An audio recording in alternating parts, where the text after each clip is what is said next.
En production porcine, plus de 50% des émissions de gaz à effet de serre proviennent de la production des aliments, de la culture des céréales, en passant par la fabrication de l'aliment et jusqu'à la distribution aux animaux. Les céréales, dont plus particulièrement le maïs, sont les principaux contributeurs aux émissions de GES. La seconde source en importance est le lisier, pour lequel les émissions peuvent être influencées par la valeur nutritionnelle des aliments. Il est donc important d'adopter des stratégies alimentaires qui permettent de combler les besoins des porcs tout en diminuant l'impact environnemental de la production. Deux principaux leviers permettent de réduire les émissions de GES par l'alimentation. Tout d'abord, le choix des ingrédients et les quantités d'aliments utilisés agiront sur l'impact des aliments. Ensuite, la valeur nutritionnelle des aliments agira sur la réduction des émissions provenant du lisier. Les ingrédients utilisés dans l'alimentation des porcs ont un impact sur les émissions de GES.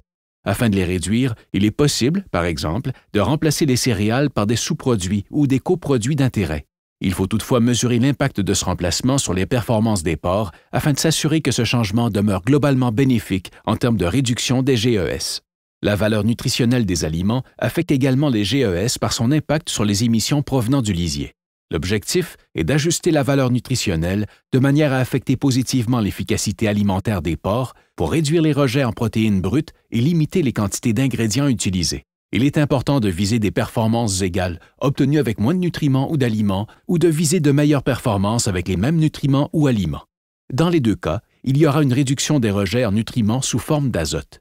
Certaines stratégies alimentaires favorisent une meilleure efficacité alimentaire ou une réduction de l'azote ingéré, soit l'utilisation de mangeoires optimisées afin de réduire le gaspillage, l'utilisation d'acides aminés de synthèse pour réduire les apports en protéines brutes dans les aliments, l'utilisation d'additifs alimentaires favorisant de meilleures performances, l'optimisation de la granulométrie et de la texture des aliments pour améliorer les performances et réduire le gaspillage, ou l'utilisation des stratégies d'alimentation de précision. L'alimentation de précision consiste à utiliser deux aliments, un riche et un pauvre en nutriments, qui seront mélangés en différentes proportions afin de suivre les besoins nutritionnels d'un groupe ou d'un individu de façon journalière. Selon les stratégies adoptées et la catégorie d'animal, les rejets azotés peuvent être réduits entre 10 et 30 %. Les stratégies mises en place en engraissement auront plus d'impact, puisque 70 % des émissions de GES y sont attribuables, comparativement à 10 % pour la pouponnière et 20 % pour la maternité.